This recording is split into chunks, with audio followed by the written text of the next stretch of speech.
دیکھیں جو حیض کی وجہ سے غسل واجب ہوتا ہے عورت کے اوپر، وہ اللہ تعالیٰ نے اس کو ایک سرکمسٹانسز ایسے دیے ہیں کہ جس میں وہ غسل اتارے گی بھی تو غسل نہیں اترے گا، کیونکہ وہ پیریڈز مسلسل عموماً 7 دن تک، 6 دن تک، بعض کے 5 دن تک چلتے رہتے ہیں، اور اس کے لیے کوئی شریعت نے اسپیسیفائڈ ٹائم بھی نہیں بتایا کہ کتنے دن ہے، وہ ہر عورت کی اپنی عادت ہوتی ہے، اس کو عادت کی ٹرم یوز کی جاتی ہے، بعض کی 6 دن بھی ہوتی ہے، بعض کی 7 دن، بعض کی 8 دن بھی ہوتی ہے، بعض کی 5 دن بھی ہوتی ہے۔ لیکن غسل جنابت جو ہے یہ تو غسل بالکل الگ غسل ہے، یہ آپ کو اتارنا ہوگا۔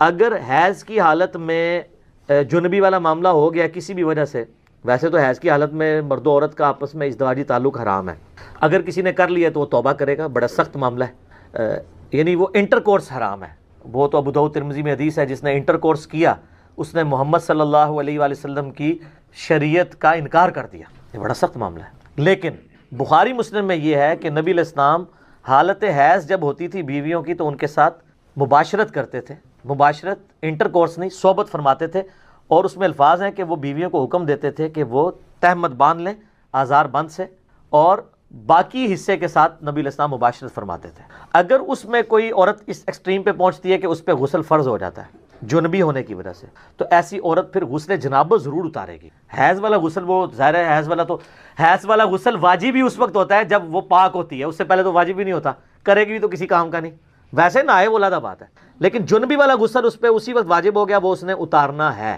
یہ کریٹیکل ایشو ہے۔ اب وہ یہ کہہ سکتے ہیں کہ جی نماز تو کوئی نہیں پڑھنی، نماز کے علاوہ بھی تو آپ نے جنبی تو نہیں رہنا، اور عموماً آپ دیکھتے ہیں اس طرح کی حالت میں عورتوں کے اوپر جنات کا حملہ بھی ہو جاتا ہے، بعض اوقات وہ کہتے ہیں جی شیاطین کا حملہ ہو گیا ہے، جادو ہو گیا ہے۔ اگر آپ ناپاکی کی حالت میں مسلسل رہیں گے اور پھر کوئی اذکار بھی نہیں کریں گے تو حملہ تو ہوگا۔ آپ تو یعنی بڑی اچھی گراؤنڈ پرووائڈ کر رہے ہیں جنات کو کہ آئیں، اسی لیے صبح و شام کے اذکار جو ہیں وہ جنبی نے بھی جنابت کی حالت میں بھی کرنے ہیں اور حیض والی عورت نے بھی کرنے ہیں، سوائے قرآن پاک کی تلاوت کے، کیونکہ مولا علی کا قول ہے جامع ترمذی میں کہ نبی علیہ السلام کو حالت جنابت کے سوا کوئی حالت قرآن پڑھنے سے مانے نہیں ہوتی تھی۔ لیکن یہ جو حیض والا جو معاملہ ہے یہ بھی حکمی نجاست ہی ہے، جس طرح کہ جنبی ہونا حکمی نجاست ہے، یہ حقیقی نجاست نہیں ہے، وہ خون تو ناپاک ہے ہی ہے، لیکن اس کی وجہ سے کوئی عورت پلید نہیں ہوگی کہ وہ بچے کو دودھ نہیں پلا سکتی، ہنڈیاں نہیں پکا سکتی، لوگ کہتے ہیں نا جی یہ نہیں کر سکتی، نہیں، بخاری مسلم میں حدیث ہے، اما عائشہ کہتی ہیں کہ نبی علیہ السلام حالت حیض میں اپنی بیویوں کی گود میں سر رکھ کے قرآن پڑھ لیا کرتے تھے، کس لیول تک۔ پھر مسلم شریف میں حدیث ہے، اما عائشہ کہتی ہیں نبی علیہ السلام نے مسجد میں سے مجھے چٹائی مانگی تو میں نے اس کھڑکی میں سے حجرے کی، تو میں نے کہا کہ میں تو حیض میں ہوں، تو آپ علیہ السلام نے فرمایا کہ حیض تیرے ہاتھوں میں تو نہیں گھسا ہوا، ٹھیک ہے، تو وہ باقی معاملات تو لے کے چلنے ہیں۔ حتیٰ کہ بخاری مسلم میں حدیث ہے، حضرت ابو ہریرہ کہتے ہیں کہ رضی اللہ تعالیٰ عنہ، ایک دن میں گھر سے نکلا تو نبی علیہ السلام مجھے راستے میں مل گئے، تو آپ مجھ سے گفتگو کرنا شروع ہوئے تو میں چپ کر کے پیچھے کھسکتا نکل گیا، غسل کر کے واپس آیا، آپ نے فرمایا ابو ہریرہ کدھر گئے تھے؟ کہا یا رسول اللہ میں ناپاک تھا تو میں غسل کرنے گیا تھا، جنبی تھا۔ آپ فرمایا مومن تو کبھی ناپاک نہیں ہوتا، یعنی یہ غسل جنابت حکمی نجاست ہے، حقیقی نجاست نہیں ہے، لیکن اس کو بھی اتارنا ضروری ہے، لیکن اتنا ڈیلے نہ کیا جائے کہ اگلی نماز کا وقت آ جائے عام حالت میں۔ وہ تو اما عائشہ کی ترمذی میں حدیث ہے نا بڑی زبردست، ایک شخص نے آ کے پوچھا کہ اے اماں بتائیے کہ نبی علیہ السلام وتر کی نماز عشاء کے ساتھ ہی پڑھ لیتے تھے یا آخر وقت میں پڑھتے تھے؟ ان کا بیٹا کبھی ساتھ ہی پڑھ لیتے تھے اور کبھی آخر وقت میں پڑھتے تھے۔ اس نے کہا اللہ اکبر، الحمدللہ، تمام تعریفیں اس اللہ کے لیے جس نے دین میں اتنی وسعت رکھی ہے۔ پھر اس نے کہا کہ اماں یہ بتائیے کہ نبی علیہ السلام تہجد کی یا رات کی نماز بلند آواز میں پڑھتے تھے یا آہستہ آواز میں؟ ان کا بیٹا کبھی بلند آواز میں پڑھتے تھے کبھی آہستہ آواز میں۔ انہوں نے پھر نعرہ بلند کیا کہ اس اللہ کے لیے تمام تعریفیں جس نے دین میں اتنی آسانی رکھی ہے۔ پھر اس نے کہا کہ نبی علیہ السلام جو حالت جنابت کا غسل ہے وہ رات کو فوراً ہی اتار لیتے تھے یا فجر سے پہلے آخری پہر میں اتارتے تھے؟ ان کا کبھی فوراً اتار لیتے تھے اور کبھی آپ ڈیلے کر کے فجر کے وقت بھی اتار لیتے، کیونکہ اصل مقصد تو نماز پڑھنا ہے نا، اگلی نماز تک گیپ نہ آئے۔ تو اس نے کہا اللہ اکبر، تمام تعریفیں اس اللہ کے لیے جس نے دین میں اتنی آسانی رکھی ہے۔ ایک نسائی میں روایت ہے جس کی صحت میں اختلاف ہے، اور میری رائے بھی ان لوگوں کے ساتھ ہے جو اسے ضعیف سمجھتے ہیں، کہ جی جس گھر میں کتا تصویر اور جنبی ہو وہاں رحمت کے فرشتے نہیں آتے۔ یہ روایت جنبی والے الفاظ جو ہے نا یہ بخاری مسلم میں نہیں ہے، نسائی میں ہے۔ بخاری مسلم میں صرف کتے اور تصویر کا ذکر ہے، اور وہ بھی کتا وہ جو حفاظت اور شکار کے علاوہ پالا جائے، اور تصویر وہ جو عبادت کے لیے ہو، عام تصویر کے لیے حکم نہیں ہے۔ جنبی والے الفاظ بخاری مسلم میں نہیں ہے، لہٰذا شیخ البانی کا جو موقف ہے نا کہ یہ روایت ضعیف ہے نسائی کی، تو میرا موقف اس کے ساتھ ہے۔ یہ اتنے سارے مسائل میں ساتھ جو میرے دماغ میں آ رہے ہیں، جو میں فی البدی بات کرنی ہوتی ہے کہ اس چیزیں جڑی ہوئی ہیں تاکہ لوگ لرن کریں۔ تو غسل جنابت اگر کسی عورت پہ آئے حیض کے غسل کا وہ انتظار نہیں کرے گی، وہ غسل اتارے گی. اور یہ بھی یاد رکھیے گا غسل جنابت عورت کے لیے آسان ہے. بخاری مسلم میں کہ نبی علیہ السلام نے اجازت دیا عورتوں کو کہ وہ سر کی چٹیاں کھولے بغیر بھی غسل کر سکتے. چٹیاں میں کتنی گرا ہوتی ہیں، پانی تو ایک جگہ نہیں پہنچے گا. تو عام غسل کے لیے حکم یہی ہے کہ عورت سر پہ پانی بہا لے، اوپر جتنا بہ جائے تو اس کا غسل ہو جائے گا. لیکن جو حیض کا غسل ہے نا، وہ مہینے میں ایک دفعہ ہی مشکل غسل ہے. اس میں نبی علیہ السلام نے حکم دیا ہے، بخاری مسلم میں آتا ہے کہ بال کھول کے عورت غسل کرے. عام جو عورت کا غسل ہے اس میں بال کھولنا ضروری نہیں، کھولتی ہے تو ٹھیک ہے. آج کل تو بڑی آسانی ہے، پانی بھی کھلا ڈلا ہے، شاور کی وجہ سے خطرہ بھی نہیں رہتا. بعض لوگ بڑا وہم کرتے ہیں، اتنا وہم نہ کیا کریں، تو آسانی ہے. اب تو اس میں کیونکہ نبی علیہ السلام کے مبارک زمانے میں ایک ایشو بھی اٹھا تھا، آپ کو پتہ ہے نا، آپ کی وفات کے فوراً بعد عبداللہ بن عمر عورتوں کو یہ حکم دیتے تھے کہ وہ حالت جنابت والا غسل بھی بال کھول کے کریں گی. اما عائشہ تک یہ بات پہنچی تو مسلم شریف میں آتا ہے اما عائشہ ناراض ہوئی. انہوں نے کہا یہ عبداللہ بن عمر عورتوں کو چٹیاں منڈوا دینے کا حکم کیوں نہیں دیتا؟ نبی علیہ السلام نے ہمیں کبھی اس چیز کا حکم نہیں دیا کہ ہم عام غسل کے لیے بھی چٹیاں کھولیں، اتنا تردد کریں، پھر بعد میں بال خشک کرنا ایک تردد ہے نا. آج کل تو آپ کے پاس خشک کرنے والے ڈرائرز موجود ہیں، پہلے کیا تھا؟ تو پھر الٹا پانی بھی زیادہ چاہیے ہوگا. تو سیدہ عائشہ نے کہا کہ وہ غسل حیض والا غسل ہے جس میں بال کھولنے کا ہے. تو عبداللہ بن عمر پہ وہ ناراض ہوئی. اسی کانٹیکسٹ میں آپ اس بات کو سمجھ سکتے ہیں جو اکثر شیعہ کی طرف سے اعتراض ہوتا ہے کہ اما عائشہ نے 2 تابعین کو غسل کر کے دکھایا تھا، تو یہ بڑی بیہودہ روایت ہے بخاری کے اندر. سر آپ ان حالات و واقعات کو سمجھیں، کوئی بیہودگی نہیں ہے اس کے اندر. غسل سامنے کر کے نہیں دکھایا تھا، وہ 2 تابعین ملنے کے لیے آئے اور وہ یہ کہہ رہے تھے کہ ہمارے بال اتنے گھنے ہیں، ہم تو یہ 6 لیٹر پانی سے، اس زمانے میں وہ جو کیلکولیشن کر کے 6 لیٹر پانی سے غسل نہیں کر سکتے. تو اما عائشہ نے کہا کہ نبی علیہ السلام کے بال تم سے زیادہ گھنے تھے، وہ تو اتنے ہی پانی سے غسل کر لیا کرتے تھے آدھی بالٹی کے ساتھ. تو ان کو یقین نہیں آ رہا، تو اما عائشہ پھر ان کے سامنے آدھی بالٹی لے کے باتھ روم میں گئیں اور وہ کہتے ہیں جی ایک موٹا پردہ تھا. اس زمانے میں اٹیچ باتھ پردے کے ساتھ ہی ہوتے تھے. آج بھی رائبنڈ اجتماع میں آپ چلے جائیں تو اسی طرح ہوتا ہے، کوئی بندہ نظر آ رہا ہوتا ہے اندر سے، خام خواہ اس کو میں نے تماشا بنایا ہوا ہے. اور اس پہ کورٹ میں کیسز چلتے ہیں باقاعدہ. ہائی کورٹ، اسلام آباد ہائی کورٹ میں میں نے خود یہ کیسز، یعنی مجھے اس لیے پتا ہے کہ یہ کتنے اس کے اوپر فتوے اور 295C لگانے کی کوشش کرتے ہیں. وہ شیعہ نے کئی روایت بیان کر دی تھی، سنیوں نے مقدمہ کر دیا، انہوں نے حضرت عائشہ کی توہین کر دی ہے. تو وہ پھر وہ شیعہ کا جو وکیل تھا وہ بخاری شریف لے کے گیا کہ بھئی یہ روایت بیان کر کے انہوں نے حضرت عائشہ کی توہین نہیں کی. انہوں نے کہا کہ بخاری میں توہین ہوئی ہے، تمہاری بخاری نے توہین کی ہے. تو ہمارے نزدیک تو وہ بھی توہین نہیں ہے. آپ اس کانٹیکسٹ کو سمجھیں. دین، آپ مجھے یہ بتائیے، آپ کا بچہ مسجد میں پیشاب کرے گا؟ 5-6 سال کا بچہ روک لے گا؟ نہیں کرے گا. لیکن بخاری مسلم اٹھا کے دیکھیں کہ صحابی نے مسجد میں پیشاب کر دیا، صحابہ مارنے کے لیے اٹھے، آپ فرمایا رک جاؤ، پیشاب تو اس نے کر دیا تھا، تسلی سے کرتا تو رہے. نبی علیہ السلام کے پاس آپ نے فرمایا مسجد پاک جگہ ہے، یہاں پیشاب نہیں کرتے، بات ختم. اور وہ اتنا خوش ہوا، وہ بدو تھا، پینڈو نیو مسلم تھا، وہ کہنے لگا کہ آپ کے اخلاق کتنے اعلیٰ درجے کے ہیں. اور وہ صحابہ کرام سے گلا کر رہا تھا، تم مجھے مارنے آ رہے تھے اور نبی علیہ السلام نے مجھے بچایا. اگر وہ مارتے ہو سکتا ہے اسلام ہی چھوڑ جاتا. پینڈوؤں کا کو پتہ ہے کس ٹائم دماغ، قرآن پاک میں بھی آتا ہے نا کہ جو عرابی جو ہیں یہ بڑے سخت ہیں دین کی مخالفت میں، پینڈو لوگ. تو نبی علیہ السلام نے یہ سمجھا دیا. پھر آپ نے فرمایا ایک پانی کا ڈول لاؤ، وہاں پہ بہایا، دیٹس آل، ختم معاملہ. اب ہم کہ یار یہ کیسے ہو سکتا ہے؟ سب نیا نیا دین آ رہا تھا، لوگوں کو نہیں پتا تھا، لوگ لرن کر رہے تھے. اب تو دین ایوالو ہو چکا ہے نا. تو سیدہ عائشہ کو بھی اسی کانٹیکسٹ میں دیکھیں کہ انہوں نے لوگوں کو وہم نکالنے کے لیے ایسا کیا ہے. گئیں ان کے سامنے غسل نہیں کیا، غسل کر کے واپس آئیں اور وہم نکالا کہ دیکھو کوئی ٹوٹی نہیں اندر لگی ہوئی، ٹوٹیاں کہاں ہوتی تھی، اسی بالٹی سے میں نہا کے آئی ہوں، اب تو یقین کرو کہ اتنے پانی سے غسل ہو جاتا ہے. یہ اما عائشہ نہ بھی کرتی تو ٹھیک ہوتا، ضرورت نہیں تھی یہ کرنے کی، لیکن وہ کیا ہے، اس کو اب بگاڑنے کی بھی ضرورت نہیں ہے. آپ یہ اختلاف کر سکتے ہیں کہ ایسا نہ کرتی تو بہتر تھا، بالکل ہم بھی کہتے ہیں کہ اتنا زیادہ ہم نکالنے کی ضرورت کوئی نہیں تھی. لیکن آپ اس دور میں اگر چلے جائیں کہ جہاں عبداللہ بن عمر جیسے لوگ کہہ رہے ہیں کہ عورت بال کھولے اور پھر آئلی زندگی نبی علیہ السلام کی ٹرانسفر کون کرے گی؟ سیدہ عائشہ ہی کریں گی نا. یہ اس امت کی امام ہے، اس امت پہ اما عائشہ کا احسان ہے کہ انہوں نے نبی علیہ السلام کی گھر کی زندگی روایت کی ہے. آپ حیران ہوں گے کہ اہل بیت کی شان میں بھی جتنی حدیثیں ہیں وہ اما عائشہ روایت کر رہی ہیں، چاہے 5 تن پاک والی حدیث ہو وہ بھی اما عائشہ روایت کر رہی ہیں مسلم شریف میں، حدیث قصہ. ٹھیک ہے، تو سیدہ عائشہ نے ہر وہ بات جو نبی علیہ السلام کے گھر سے تعلق رکھتی تھی، حضرت ختیجہ سے جیلس ہوتی تھی اما عائشہ، لیکن ان کی شان میں ساری حدیثیں بھی انہوں نے بیان کی. ٹھیک ہے، منصف مزاج تھی نا، اور وہ یہ مانتی تھی کہ بھئی ختیجہ جیسا کوئی نہیں ہے.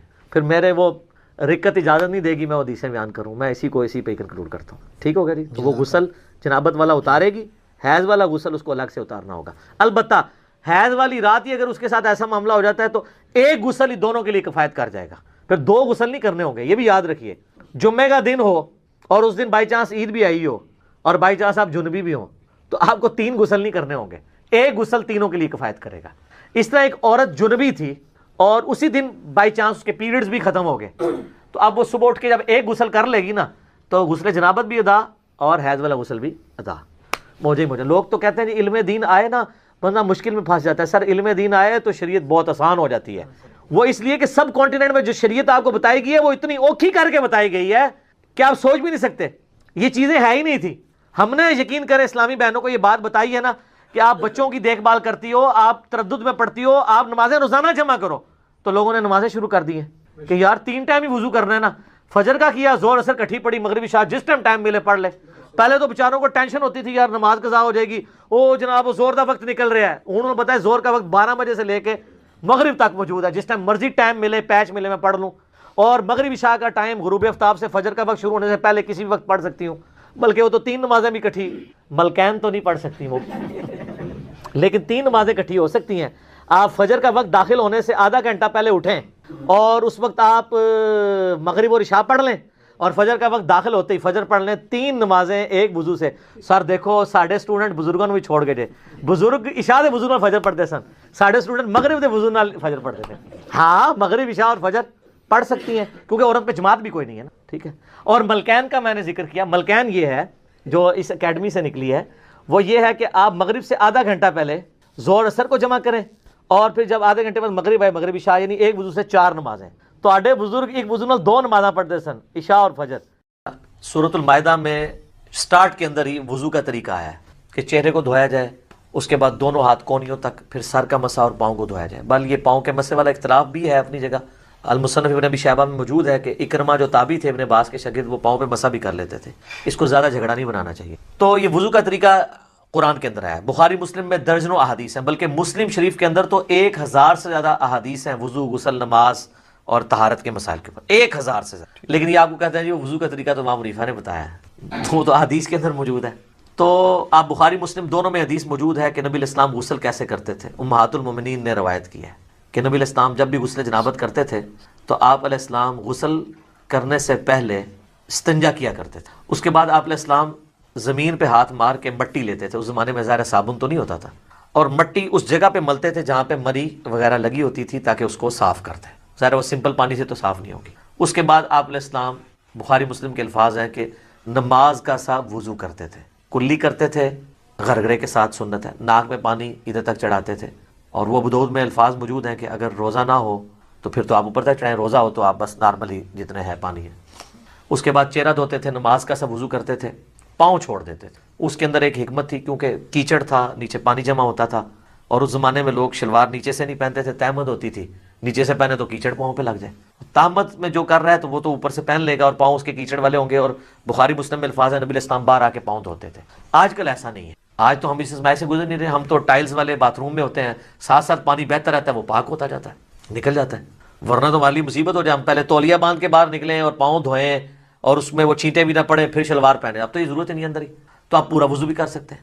اچھا, چونکہ نبی علیہ السلام وضو کرتے تھے اور اس سے پہلے استنجے والی جگہ سب کچھ دھو چکے ہوتے تھے, اور اس کے بعد آتا ہے پھر آپ علیہ السلام 3 دفعہ جو وہ سر پہ پانی بہاتے تھے, دائیں طرف بائیں طرف.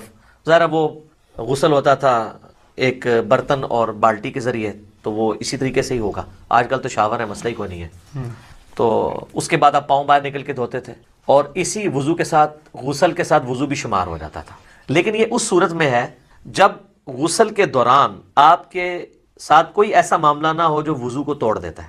اگر اسی دوران کسی کی ہوا خارج ہو جاتی ہے یا پیشاب کا قطرہ نکل جاتا ہے تو پھر وہ غسل کر کے نکلے اور کہ جی میرا وضو ہو گیا, تو اپنے آپ کو ہی دھوکہ دے رہا ہے. کیسے ہو گیا؟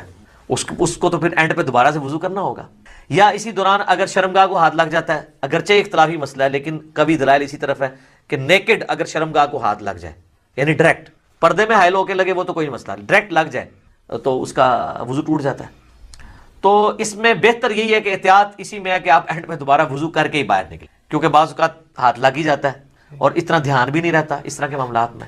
لیکن اگر یہ سارا معاملہ ہے تو کوئی مسئلہ نہیں ہے, پھر تو آپ کا وضو اور غسل اکٹھے ہی ہوگا, آپ کو دوبارہ وضو کرنے کی ضرورت نہیں ہے. مثلا آپ کو تالاب میں کوئی پھینک دے, دھکا بھی دے دے اور غوطہ بھی آ جائے تو ساتھ ہی سارا غسل اترے. سب سے آسان جو غسل ہے نا تالاب میں, 1 منٹ بھی نہیں چاہیے تالاب کا غسل کرنے کے لیے, آپ کو سیکنڈز میں غسل ہوتا ہے, کوئی پورا جسم دھل جاتا ہے. ٹھیک ہے. اچھا, اگلے زمانوں میں لوگ کپڑوں سمیت غسل کیا کرتے تھے, یعنی ایک لنگوٹا باندھ کے, پورا نہیں, جب کبھی اوپن جگہ پہ نہانا ہوتا تھا. آج کل بھی ایسے ہی ہوتا ہے. تو لیکن آج کل چونکہ باتھ روم ہے تو ہمیں ضرورت نہیں ہے. باقی دریا ایریا میں ابھی بھی آپ دیکھیں جوڑوں کے جو گیسٹ ہیں وہ لنگوٹا باندھ کے کر رہے ہوتے ہیں, وہ تو نیچے وہ باندھنا پڑتا ہے، ادروائز تو پھر ظاہر ہے وہ شرم و حیا والا ایشو ہو جاتا ہے. تو پھر اگر ایسی صورتحال ہوگی تو اگر کوئی وضو کے توڑنے والی چیز نہیں ہوئی تو آپ غسل کے بعد آپ کا وضو شمار ہو جائے گا، غسل جنابت ہو جائے گا. کئی شادی شدہ لوگ ہیں ان کو بالکل غسل کا طریقہ نہیں پتہ، ٹھیک ہے، اور ان کو بالکل پتہ ہی نہیں. باقی رہا عام غسل بھی سنت کے مطابق ہی کرنا چاہیے. عام غسل ویسے کون سا ہوتا ہے؟ وہ تاری لانا ہے جیسا گرمی دور کرنا ہے، وہ غسل تو نہیں ہوتا، وہ تو خالی تاری لگانا ہے. ہر غسل سنت کے مطابق ہی آپ نے کرنا ہوگا. اگر عام غسل سے مراد آپ نے صحیح بخاری مسلم میں حدیث ہے کہ جمعے کا غسل کیا جائے، اور مسلم میں الفاظ ہے کہ ہفتے میں ایک دن غسل کیا جائے، تو وہ سنت کے مطابق ہی کرنا ہوگا. یا عید کے اوپر غسل کرنا سنت ہے تو سنت کے مطابق ہی کرنا ہوگا، ٹھیک ہے. اسی طریقے سے میت کو غسل دینے کے بعد جب جسم پہ چھینٹے پڑ جاتے ہیں اور پھر آپ نے غسل کرنا ہے تو سنت کے مطابق کریں، یا اتنا حصہ بھی دھو لیں تو وہ بھی کافی ہے. وہ غسل والا حکم منسوخ ہو چکا ہے، اتنا حصہ بھی دھو لیا جائے کافی ہے. تو غسل جب بھی کریں سنت کے مطابق ہی کریں تاکہ آپ کی عادت نہ ٹوٹے. بل عام غسل آپ جس بھی طریقے سے کر لیں گے ظاہر ہے اس میں تو پھر کوئی ایسا ایشو نہیں ہے. آپ جب کر کے ازائے وضو پہ جب پانی بہ جائے گا تو خود بخود آپ کا وضو ہو جائے گا، بشرطے کہ اس دوران کوئی وضو توڑنے والی چیزیں نہ ہوں. اسلامی بہنوں کے لیے میں عرض کر دوں کہ ان کے غسل میں فرق ہے. صحیح مسلم کے اندر موجود ہے کہ اما عائشہ کہتی ہیں کہ نبی علیہ السلام جو حالت حیض میں غسل ہے نا، اس میں ہمیں حکم دیتے تھے کہ ہم بالوں کا جوڑا بھی کھول کے پورا کھول کے نا، جو بنائی ہوتی تھی آپ نے چوٹیا، اس کو کھول کے غسل کریں. لیکن جو عام غسل ہے غسل جنابت، اس میں آپ کہتے تھے بس اوپر سے پانی بہا لو تو کافی ہے، کیونکہ عورت کے لیے تو تردد ہے، اس کی تو کئی بالٹیاں سر پہ ہی لگ جائیں گی.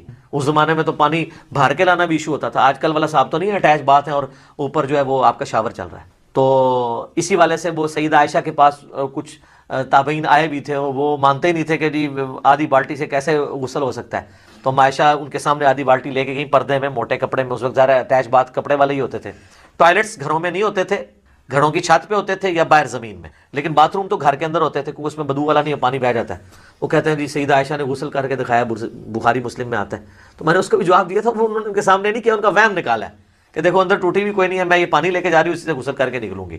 تو وہ ان کا وہم نکالنے کے لیے. تو یہ غسل اس صورت میں شمار ہوگا اس کے ساتھ وضو بھی، جب کہ وضو توڑنے والی کوئی چیز نہ ہو. تو ظاہر ہے اتنی احتیاط کے ساتھ، بعض لوگ تو بیچارے پوری احتیاط سے کرتے ہیں، اینڈ پہ جب وہ یعنی وہ کپڑے پہننے لگتے ہیں تو شرمگاہ وہ ہاتھ لگ جاتا ہے، تو پھر 0 پہ آ گئے، جیسے 99 پہ سانپ کاٹ گیا تو نیچے آ گئے.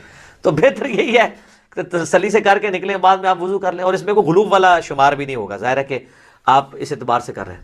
اچھا یاد رکھیے گا، ایک مجھے ضمناً آیا، لوگ پوچھتے بھی رہتے ہیں غسل کن چیزوں سے ٹوٹتا ہے. غسل اسی صورت میں ٹوٹے گا جب شہوت کے ساتھ منی خارج ہوگی، یا میاں بیوی ازدواجی تعلق قائم کریں، اور اس صورت میں چاہے منی خارج ہو یا نہ ہو. بس یہ 2 چیزیں ہیں جن سے غسل ٹوٹے گا، ٹھیک ہے. حیض والا تو عورتوں کا معاملہ الگ ہے.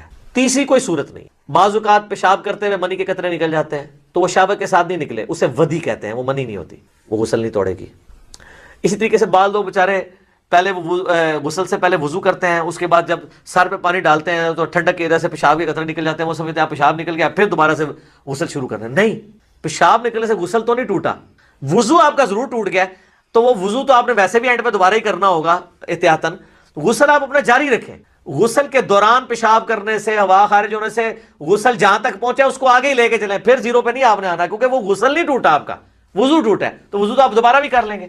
غسل توڑنے والی چیز میاں بیوی کا ازدواجی تعلق ہے، خواہ اس میں منی ہو یا نہ ہو، اور یعنی نائٹ فال، یعنی منی کا شہوت کے ساتھ نکلنا، وہ نائٹ فال کے ذریعے ہو یا کسی اور غلط طریقے سے ہو، یعنی میں کوڈ ورڈز میں بات کر رہا ہوں، تو وہ غسل کو فرض کر دے گی. باقی اور کوئی چیز جو ہے نا وہ غسل کو فرض.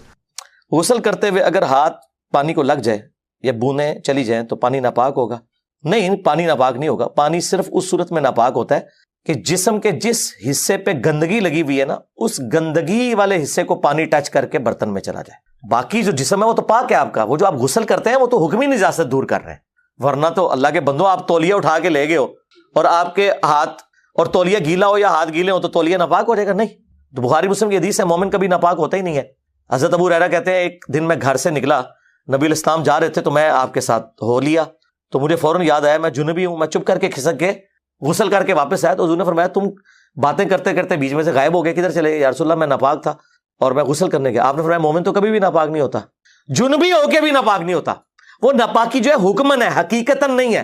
حقیقتاً تو صرف منی ہے یا حیض کا خون ہے، باقی جسم تو پاک ہے. بخاری مسلم میں حدیث ہے، اما عائشہ کہتی ہیں نبی علیہ السلام مسجد میں تھے، اعتکاف بیٹھے ہوئے، آپ نے مجھے، مسجد میں دروازہ کھلتا تھا نا حجرے کا، آپ نے مجھے اندر سے کہا کہ عائشہ مجھے میرا بستر پکڑا دو. میں نے کہا یا رسول اللہ میں حیض سے ہوں. تو فرمایا عائشہ حیض تیرے ہاتھوں میں تو نہیں گھس گیا؟ ٹھیک ہے، بخاری مسلم میں حدیث ہے، اما عائشہ کہتی ہیں میں حالت حیض میں ہوتی تھی اور حضور میرے گود میں سر رکھ کے قرآن بھی پڑھتے تھے. ماشاءاللہ کتنی خوش نصیبی ہے سیدہ عائشہ سلام اللہ علیہا کی. اور دوسرا انہوں نے ایک مسئلہ بھی بتا دیا کہ یہ نجاست حکمن ہے، حقیقتاً نہیں ہے. کئی لوگ پوچھ رہے ہوتے ہیں جی عورت حیض سے ہے تو وہ اب دودھ پلائے بچے کو یا نہ پلائے، آٹا گوندے یا نہ. اور پھر جڑیاں نویاں نوح آندیاں انہوں نے سساں جڑیاں نے نا ایویں کولو گپاں، اسی تے جناب وضو کر کے آٹا گنی دا سی.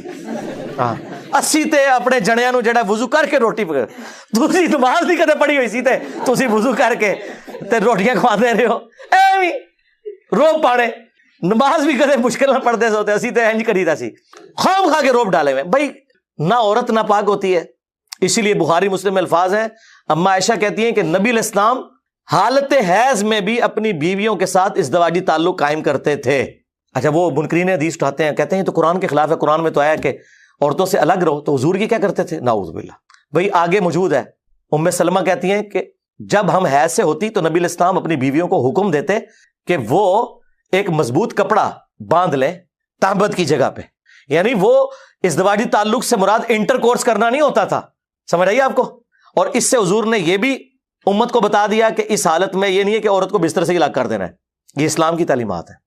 تو وہ غسل کرتے ہوئے اگر ہاتھ پہ پانی جو لگا ہوا ہے، بس آپ پہلے ہاتھ دھو لیے آپ نے، اس کے بعد آپ برتن، ویسے آج کل تو شاور ہے کوئی مسئلہ ہی نہیں ہوتا، بے فکر رہیں، پانی ساتھ ساتھ ویسے ہی بہ رہا ہوتا ہے.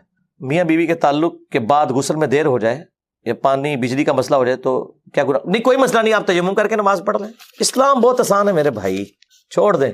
ترمذی میں ابو داؤد میں حدیث ہے، ایک صحابی حضور کے صلی اللہ علیہ وسلم ام المومنین سیدہ عائشہ کے پاس آئے، کہا اماں اللہ کے نبی علیہ السلام کیا غسل جنابت فوراً ہی اتار لیتے تھے یا رات کے آخری پہر، یعنی صبح کے وقت؟ ضرورت تو اسی وقت ہی پڑتی ہے نا، نماز کے لیے نا، ویسے تو آپ آ گئی ہیں. تو اما عائشہ نے کہا کبھی فوراً اتار لیتے تھے اور کبھی آخری پہر. اس نے کہا اللہ اکبر سبحان اللہ، اللہ پاک ہے، اللہ کے لیے ساری بڑھائی ہیں جس نے دین میں اتنی آسانی رکھی ہے. پھر اس نے کہا اماں یہ بتائیں کہ نبی علیہ السلام وطر کی نماز عشاء کے ساتھ ہی پڑھ لیتے تھے یا آخری پہر؟ انہوں نے کہا بیٹا کبھی ساتھ بھی پڑھ لیتے تھے، کبھی آخری پہر بھی اٹھ کے پڑھتے تھے. اس نے کہا اللہ اکبر، تمام تعریفیں اس اللہ کے لیے جس نے دین میں اتنی آسانی رکھی ہے. پھر اس نے کہا اماں نبی علیہ السلام جو تہجد کی نماز پڑھتے تھے اس میں قرآن اونچی آواز سے پڑھتے تھے یا آہستہ آواز سے؟ ان کا بیٹا کبھی اونچی آواز سے پڑھتے تھے کبھی آہستہ آواز سے. اس نے کہا اللہ اکبر سبحان اللہ، تمام تعریفیں اس اللہ کے لیے جس نے دین میں اتنی آسانی رکھی ہے. تو غسل جنابت آپ ڈیلے کر سکتے ہیں، اتنا ڈیلے نہ کریں کہ نماز کا وقت نکل جائے. ٹھیک ہے، ایک بندہ صبح اٹھا ہے، نماز پڑھ کے فجر کی سویا ہے، 9-10 بجے اٹھا ہے اور غسل اس پہ فرض ہے، تو زور تو بھی 1:30-2 بجے ہونی ہے نا. کوئی نہیں 1 بجے غسل کر لے، کوئی مسئلہ نہیں ہے. غسل جنابت کو آپ ڈیلے کر سکتے ہیں، اس میں کوئی مسئلہ نہیں ہے، لیکن نماز قضا نہیں ہونی چاہیے. باقی وہ جو روایت ہے نا اس کے اوپر محدثین کا کلام ہے. کچھ محدثین اسے حسن کہتے ہیں، کچھ ضعیف. میں ضعیف والوں کے ساتھ ہوں کہ جس گھر میں کوئی جنبی شخص اور رحمت کے فرشتے داخل نہیں ہوتے، یہ روایت کمزور ہے. اس کی اصل روایت جو ہے نا، یہ حدیث ترمذی میں ہے، نسائی میں ہے، لیکن اصل روایت بخاری مسلم میں ہے کہ جس گھر میں کتا اور تصویر ہو اس میں فرشتے داخل نہیں ہوتے. میں آپ کو وثوق سے کہہ رہا ہوں، جو انہوں نے ڈیفینیشن بتائی ہے اس کے تحت تو کسی صحابی کا وضو نہیں ہوتا. یہ کہتے ہیں جی داڑھی کا ایک ایک بال اور کھال تک دھلنا، ان کی داڑھی کے لیے جتنا پانی چاہیے نا اس میں 10 بندے وضو کرتے ہیں. بخاری مسلم میں جو کیلکولیشن بنتی ہے نا نبی علیہ السلام کے وضو کا پانی جس سے آپ وضو فرماتے تھے، آدھا لیٹر ہے. ایک بوٹل ہوتی ہے نا، اس سے نبی علیہ السلام وضو فرما لیتے تھے. بخاری مسلم میں نبی علیہ السلام نے ایک دفعہ بھی پانی لیا ہے اعضائے وضو دھونے کے لیے، ایک دفعہ. اب مجھے بتائیں ایک دفعہ آپ پانی لیں گے؟ نبی علیہ السلام کی تو داڑھی گھنی تھی، ان کے تو 10 گلاس چاہیے گھنی داڑھی کو دھونے کے لیے. اور بھائی جتنا چہرہ سامنے نظر آ رہا ہے وہ کافی ہے، باقی آپ نے داڑھی کا خلال کرنا ہے. ایک دفعہ اعضائے وضو، 2 دفعہ بھی بخاری مسلم میں حدیث میں ہے، 3 دفعہ بھی، تینوں طریقے سنت ہے، 3 دفعہ بھی لیں. تو جو یہ ڈیفینیشن بتاتے ہیں نا دھونے کی، اس میں 3 دفعہ پانی لینے سے داڑھی والے کا چہرہ نہیں دھلتا. کہتے ہیں جی ایک ایک بال تک اندر، اور نہیں ہو یار، بس یہ سامنے جو چہرہ نظر آ رہا ہے داڑھی کا خلال، دیٹس آل، ختم. ایک دفعہ پانی لینا بھی ثابت، 2 دفعہ بھی، 3 دنوں. اسی طریقے سے غسل کے لیے بخاری مسلم میں اگر آپ دیکھیں تو آپ کو ملے گا 7 لیٹر پانی کے ساتھ نبی علیہ السلام نے 7 لیٹر پانی کے ساتھ غسل بھی کر لیے. 7 لیٹر کتنا ہوتا ہے؟ 1.5 لیٹر کی کتنی بوتلیں بنی؟ 4.5 بوتلیں، جو 1.5 لیٹر کی آپ کی یہ بوٹلز ملتی ہیں. چلیں اس کو راؤنڈ آف کر لیتے ہیں، 5 بوتلیں 1.5 لیٹر کی. اس سے نبی علیہ السلام غسل کر لیتے تھے. بلکہ وہ ایک صحابی تو آ کے بحث کر رہے تھے سیدہ عائشہ کے ساتھ نا، کہ میرے تو سر کے بال بہت گھنے ہیں انہوں نے کہا نبی الاسلام کے تو سر کے بال تم سے بھی زیادہ گھنے تھے، داڑھی بھی گھنی تھی، تو حضور تو اتنے پانی سے غسل کر لیتے تھے. تو اس زمانے میں لوگ وہم کرتے تھے. اسی وجہ سے وہ بخاری مسلم میں آتا ہے کہ اما عائشہ نے 2 تابعین کو غسل کر کے دکھایا تھا، فزیکلی سامنے نہیں کیا تھا. ان کا وہم نکالنے کے لیے اما عائشہ پردے میں اٹیچ باتھ میں گئی تھی. وہ کہتے ہیں جی اس میں لکھا ہے ایک موٹا کپڑا تھا، تو ظاہر ہے اس زمانے میں کپڑے کا ہی بات ہوتا تھا. ابھی بھی آپ ڈرائیو ان میں کچھ عرصہ پہلے پکے باتھ روم بنے، ورنہ وہ کپڑے کا ہی باتھ روم بنا ہوتا ہے، اس میں سے کوئی نظر تو نہیں آتا ہے. یہ تو نہیں کہ اندر کو بلب جل رہا ہے اور کوئی بندہ نہاتا ہوا نظر آ رہا ہے. گھروں میں تو کارنر میں ہوتا تھا. اما عائشہ نے وہم نکالنے کے لیے نا ایک بالٹی میں پانی لیا آلموسٹ 7 لیٹر، اور ان کے سامنے اندر گئیں، غسل کیا، باہر نکلی، اور یہ بتانے کے لیے دیکھو میں نے اسی سے ہی غسل کر لیا، اب کم از کم اپنا وہم نکال دو. اس زمانے میں یہ بڑی ایک اختلاف والی چیز چل پڑی تھی. عبداللہ ابن عمر بڑی سختی کرتے تھے عورتوں کے اوپر کہ وہ عام غسل کے لیے بھی چٹیاں کھولیں گی. تو اما عائشہ کو اتنا غصہ آیا، بخاری مسلم میں آتا ہے، اما عائشہ نے کہا کہ عبداللہ ابن عمر عورتوں کو چٹیاں مونڈنے کا کیوں نہیں کہہ دیتا کہ یہ ٹینڈی کروا دیں عورتیں. اتنے سخت مسئلے بتاتا ہے یہ، جبکہ نبی الاسلام ہمیں صرف حیض کے بعد جو غسل ہے اس میں چٹیاں کھولنے کا حکم فرماتے تھے. عام جو غسل جنابت ہوتا ہے نا میاں بیوی کے تعلق کی وجہ سے، تو اس کی وجہ سے جو غسل ہے اس میں نبی الاسلام ہمیں چٹیاں کھولنے کا بھی حکم نہیں دیتے تھے، اوپر سے ہی پانی بہا لینا کافی ہے. اور آج کل تو خیر پرابلم حل ہو گیا ہے میرے بھائی، آج کل تو شاور کی وجہ سے ہمارے پاس اتنا پانی ہے کوئی وام باقی نہیں رہتا. لیکن میں نے دیکھا ابھی بھی جو بےچارے نئے نئے دین پہ چلتے ہیں آدھا گھنٹہ غسل کرتے رہتے ہیں، وہ پوچھتے ہیں نا ہم سے 10 منٹ وضو کرتے رہتے ہیں، وہم ہی نہیں نکلتا. یہ سب شیطانی وسوسے ہیں جن کے پیچھے آپ چل رہے ہیں. بالکل چپ کر کے وضو کریں، نماز پڑھیں، کچھ عرصے بعد آپ کو وسوسے آنے بند ہو جائیں گے، اور اگر آپ ان کی پیروی کریں گے یہ قبر تک آپ کے ساتھ جائیں گے وسوسے. ہاں، ان شکوک سے باہر نکلیں. اور نبی الاسلام نے ایسی تربیت کی تھی صحابہ کرام علیہم رضوان کی. ابو داؤد میں آیا کہ کچھ عورتیں حضور سے کہتی ہیں یا رسول اللہ ہم جب مدینے میں چل کے مسجد تک آتے ہیں نا تو راستے میں ہماری عبایا جو ہے نا وہ گندگی والی جگہ پہ بھی رگڑ کھاتی ہے، تو ہمارے کپڑے ناپاک ہو جاتے ہیں. اب نبی الاسلام ان کو وہم میں ڈال سکتے تھے؟ نعوذ باللہ. آپ نے فرمایا کہ اس گندگی والی جگہ کے بعد کوئی پاک جگہ بھی آتی ہے؟ کہا رسول آتی ہے. فرمایا اس سے رگڑ کھا کے تمہاری عبایا پاک ہو جاتی ہے. یعنی مٹی بھی تیمم کر دیتی ہے، مٹی بھی اسی طریقے سے پاک کرتی ہے جس طرح کے پانی. اس لیے تو تیمم کا حکم آیا قرآن میں. تو نبی الاسلام نے ان کو یہ بھی نہیں کہا کہ اپنی عبایا چھوٹی کر لو. اس میں پردے کا بھی آپ دیکھیں کتنا ہے. آپ یہ کہہ سکتے تھے کہ عبایا تھوڑی چھوٹی کر لو، نہیں کہا کہ عبایا ٹھیک ہے بڑی رہے. ہاں، مرد کے لیے ہے کہ ٹخنوں سے اوپر ہونا چاہیے کپڑے، عورت کے کپڑے ٹخنوں سے نیچے ہونے چاہیے. باقی وہ جو ایک روایت ہے نا ابو داؤد میں کہ پاؤں بھی مکمل طور پہ ڈھانپے ہوئے ہوں تو تب عورت کی نماز ہوتی ہے، وہ روایت کمزور ہے. پاؤں پورے ڈھانپنا ضروری نہیں، ٹخنوں سے نیچے ہونا ضروری ہے. پھر وہ جو ابو داؤد میں ایک حدیث ہے جو اکثر ایتھیسٹ کی طرف سے بھی پیش کی جاتی ہے، تو حنفی دے نا اس کا جواب، ہم تو جواب دیتے ہیں. ابو داؤد اور ترمذی دونوں میں حدیث ہے کہ پانی کو کوئی چیز ناپاک نہیں کرتی. یعنی پانی جس چیز پہ پڑے گا نا وہ چیز خود پاک ہو جائے گی، پانی ناپاک نہیں ہوگا اس کی وجہ سے. اور امام ابو داؤد باقاعدہ اس حدیث کے ساتھ اس کنویں کا ذکر کرتے ہیں جو مدینہ شریف میں تھا. اور امام ابو داؤد کہتے ہیں میں خود اس باغ کا جو مالک تھا اس کی اجازت سے اس کنویں میں اترا جس میں نبی الاسلام سے جس کنویں کے بارے میں پوچھا گیا تھا. اور کہتے ہیں میں نے اپنی چادر اتار کے نا اس کا باقاعدہ ڈایا میٹر بھی میئر کیا، وہ آلموسٹ 9 فٹ بن رہا تھا. میں کیلکولیشن کر کے بتا رہا ہوں 9 فٹ کتنا سا ہوتا ہے. 9 فٹ کا وہ ڈایا میٹر تھا اس کا، یعنی ایک ایج سے دوسرے ایج تک کی جو ریڈیس بن گیا 4.5 فٹ. وہ کہتے ہیں وہ کنواں تھا پانی کا جس سے اہل مدینہ وضو غسل کے لیے پانی بھی بھرتے تھے. وہ جو ابو داؤد میں آیا کہ اس کے ایک کارنر کے اوپر مرے ہوئے کتے اور گندے کپڑے بھی ہوتے تھے. تو وہ یہ اعتراض کر رہے ہوتے ہیں کہ جی وہ ناپاک. بھائی جب اتنا کتر کا بھی ایک کنواں موجود ہے اس کے کارنر کے اوپر کوئی گندگی پڑی بھی ہوئی ہے، باقی حصہ اس کا پاک ہی رہے گا. ویسے تو حنفیہ نے دے در دے کی جو کیلکولیشن کی ہوئی ہے نا وہ تو 100 اسکوائر فٹ کی ہوئی ہے کہ 10 فٹ بائی 10 فٹ کا ایک تالاب ہو، اتنا گہرا ہو، وہ ہو.